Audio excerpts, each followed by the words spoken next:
Why is this training important? Why should someone take the time to invest in learning additional skills? I've worked with dozens of forensic accountants. And I've taught forensic accounting for over 10 years in seminar formats and conferences like this. Now, what I've learned is that forensic accountants are very, very good at what they do, but everyone has spots where they're not strong. Okay?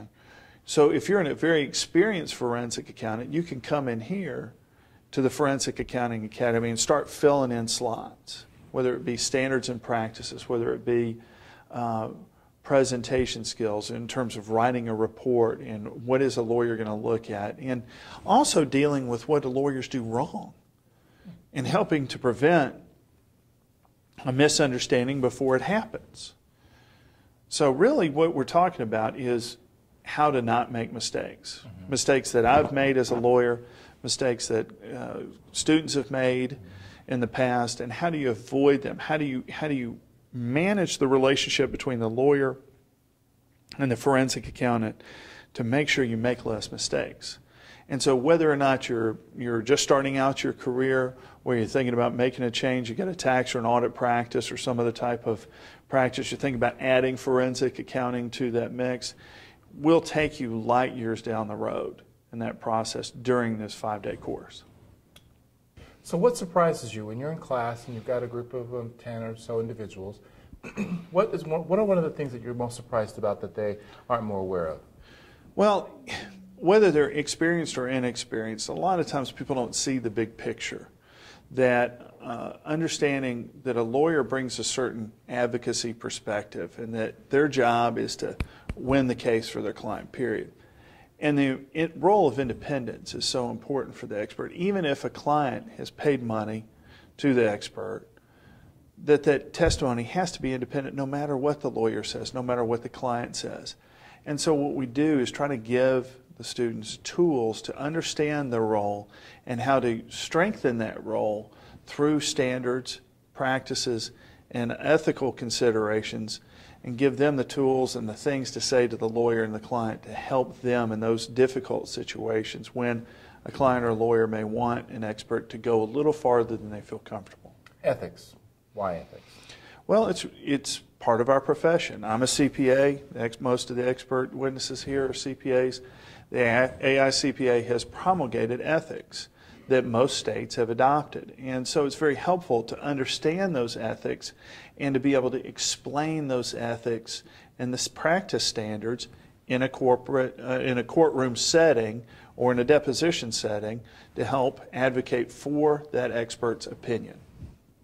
What types of engagements will forensic accounting and these techniques that you're teaching them be useful for? All types. I mean, what we're covering in Forensic Accounting Academy is litigation environment, non-litigation environment. We're covering obviously the most popular areas of forensic accounting, the contracts, the damages calculations, different types of causes of action, whether it be contract-based or tort-based, and trying to give the students a nice big picture, what's out there to better understand forensic accounting and give them details on particular types of causes of action and how the legal processes, both substantive law and procedural law, how that fits into that picture so they have a better grasp of what they can do as soon as they walk back out into the public after leaving this course. So this class that you're teaching this week, you've got a variety of professionals in there, law enforcement, regulatory agents.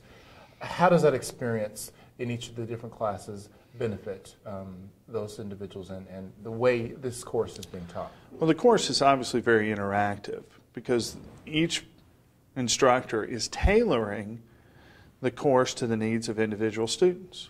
Because of the smaller class sizes, we can do that. There are very few other courses anywhere that can do that.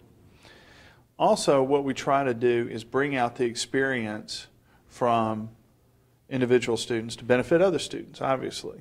And so what we'll do is cover, as we hit important topics, we'll pull out key experiences from the students and ask them follow-up questions to take their education to the next level and help the other students. So what would be an example from this group? I mean, just one clearly from this morning that you've been... Well, there's a lot of, from the criminal universe and the civil universe, there's a lot of overlap, and that's what we're covering as much as we can. Federal rules of evidence, okay? Pattern jury instructions are in both civil and criminal. And so there's a lot of overlap in terms of what is the role of the expert as the independent advisor to the court, the independent person who creates an opinion to provide to the trier of fact. Well, that applies both in civil and criminal universes. So there's a lot of overlap there, and we try to extrapolate from criminal to civil, civil to criminal, so that everybody gets a nice big picture of what's going on in forensic accounting. We discussed with Darrell Durrell earlier the mission of the Forensic Accounting Academy being the art and science of investigating people and money. How does this legal aspect come into play? Well, the legal aspect is the framework. Most or a large portion of forensic accounting is in the litigation environment or is headed that way. Okay, so you can have an investigation that's not necessarily already in litigation, civil litigation, but could become criminal. And so what we're doing a lot of work in is how do we communicate the results of the forensic accountant's work product to a particular recipient, whether it be pre-litigation or in anticipation of litigation, either civil or criminal or both. Combat CPA. Yes. Why combat CPA? How do they go together?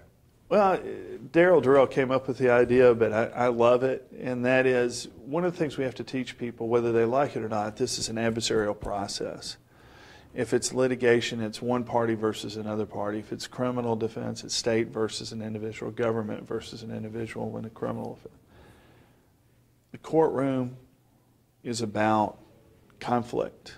You have to be comfortable with conflict to do this job. You have to have personal integrity. You have to have tremendous passion to put your work, your mental thoughts, your processes, your judgment, your experiences on the line, subject to cross-examination by a lawyer who's being assisted by another CPA or forensic expert whose sole job is to tear you down. That's tough. That's combat. But it's also fascinating, wonderful, creative, challenging, where you're using not only your intellect, but your knowledge of people and your core conventional wisdom. What is life? What's important in life? Because you have to take that work and explain it possibly to 12 jurors, many of which may not be college graduates, much less have any kind of background in accounting whatsoever.